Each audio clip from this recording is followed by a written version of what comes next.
Video ਪੂਰੀ ਵੇਖਿਆ ਜੇ ਮਜ਼ਾ ਬੜਾ ਆਏਗਾ। ਬੁੱਢਾ ਇੱਕ ਤੇ ਇੱਕ ਬੁੱਢੇ ਨੇ ਜਨਾਬ ਇਹ ਕੋਈ ਖਾਣ ਦੇ ਵਿੱਚ ਕਮਾਲ ਹੀ ਕਰ ਦਿੱਤੀ ਹੈ।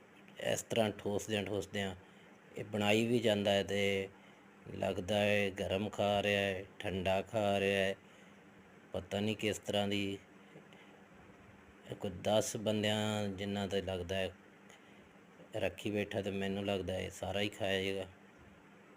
ਖਾ ਗਿਆ ਜੀ।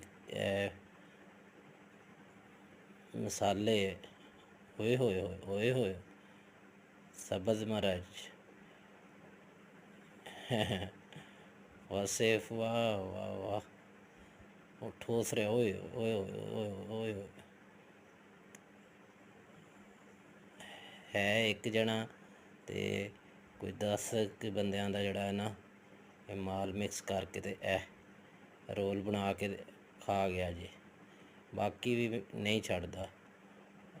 ख़त्म कर पाएगा। देख के कमेंट च वीडियो अच्छी लगे तो लाइक भी कर दे जे, कमेंट भी कर दे जे, तो चैनल में सबसक्राइब भी कर दे जे। अल्लाह हाफिज़।